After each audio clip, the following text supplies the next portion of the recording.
so that it, then the ideas and structure. So one of the things that in our school we attempt to do is doing, learning, and being are at the core of the learning frame. So if I say I'm the academic coordinator of my school, and I think, there is doing, learning, and being. Right now, for instance, 7 and 8, they're together. They're going to be doing an area study of Tirukazhunduram, and they're looking at a range of things. So they're looking, and they're primarily also asking themselves what my relationship with Tirukazhunduram, which they're realizing is a lot of retail. So how many things come into the school from Tirukazhunduram? So they're seeing that there's a huge list of some 16, 18 things that interfaces that they have with Tirukazhunduram. And quite apart from being part of the taluk, being part of the the block. So what does all this mean? And so who are they? What are they doing? And what are they learning to be? All those things go together. And anchoring in values of equity, empowering initiative, learning not to be invalidated by others' responses, not giving up. I think all of that is part of this, because I think if we were to separate what we learn from who we are, then I think we are delimiting learning quite dramatically. So both wonder and concern and critical thinking matter.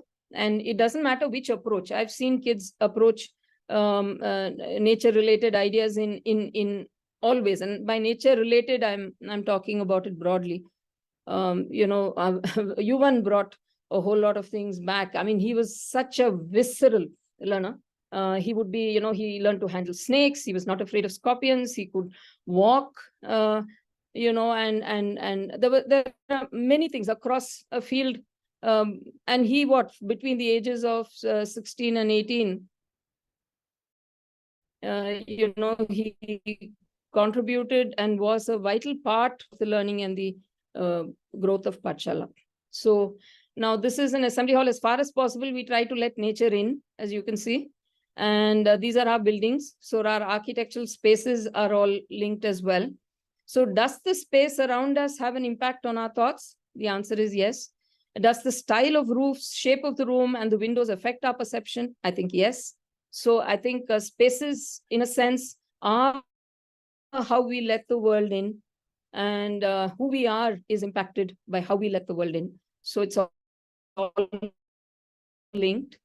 And if you were to look at the rotas, we have a number of rotas in Pathshala. You can see the kitchen rota, the plate washing rota, the table cleaning rota. So that's what I meant, in the earlier meeting when saying, the flower is only made up of non-flower things. So there's a lot there that we cannot afford to call dirty. And so I think that seeing oneself as part of that dirt that one walks on is a very vital thing. And therefore, how do we create spaces for ourselves without alienating other species? And how do we live together? We don't kill a scorpion, we don't kill a snake, we don't kill a centipede, we don't kill anything broadly. I mean, nothing. We don't kill a thing. And we discourage cockroaches. That's what we do. So we live with all of that. So then food, Ellie's working with women in the fields at Pathshala. There's a lot of school-grown organic food. Unfortunately, now we've also started taking to Cedars. Today, Uma, who was my colleague, was telling me, I'm not there right now, but she was saying, we've got now we've got an instrument to do this term. And for various reasons, we've had to do that, and it's a very, very sad thing for Pathshala that we've had to do that. And so I think, we've got to look at technology with very, very great care and choose the technology that builds our sensitivity to ourselves and the world. And so I think that, we have dry toilets.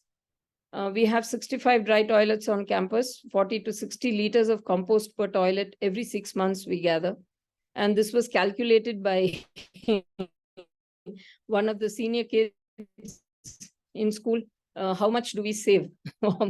So it's interesting how much bright oil it's save. Then we reaching out, students lead all outreach activities.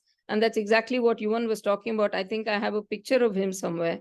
I'll just see if I do. No, unfortunately, I have a picture of him teaching also somewhere, but it's not here right now in this.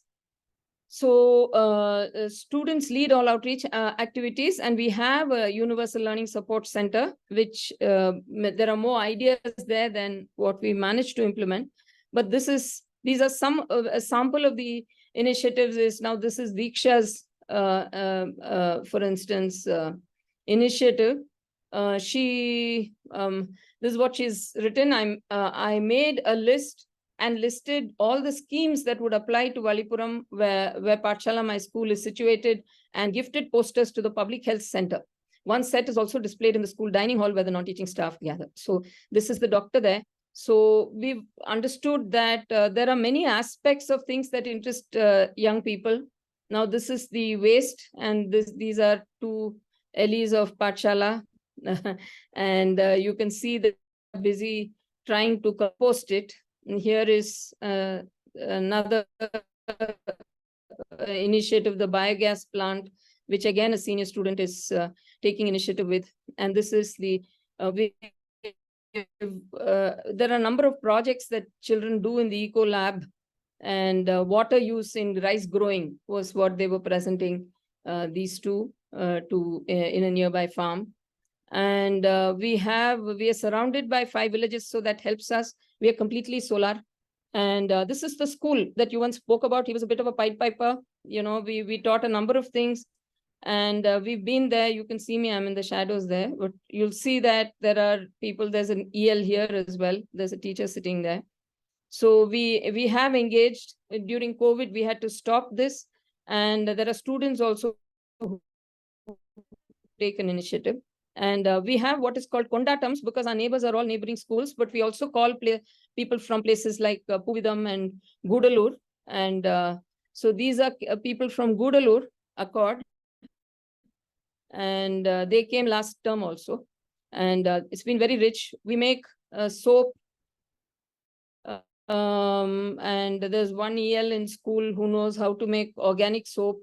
So we've been experimenting with organic soap, and we do also jewelry. Depends on who is there. We attempt to link to. This is the Tiruporur school where there's a center, the disability center, IED center. So the women, the mothers of the children, they spend a lot of time there, and it's hard. It's really painful. Whole day they're just sitting there, and they wanted a workshop.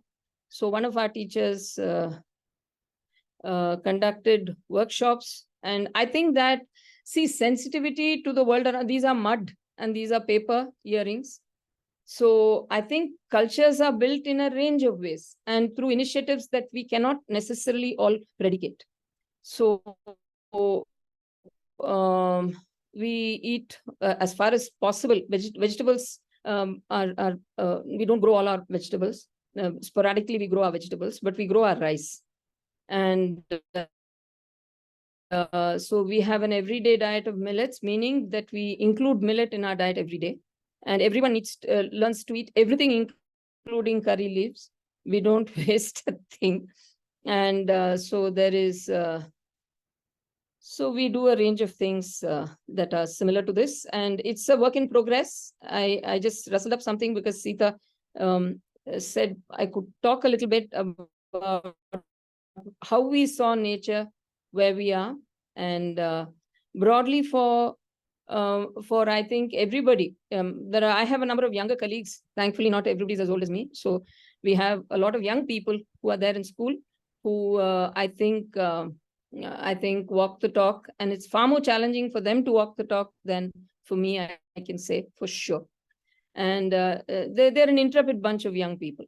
And Bhumi has his legion, this whole program that they're running is such a vision, Teach for Nature.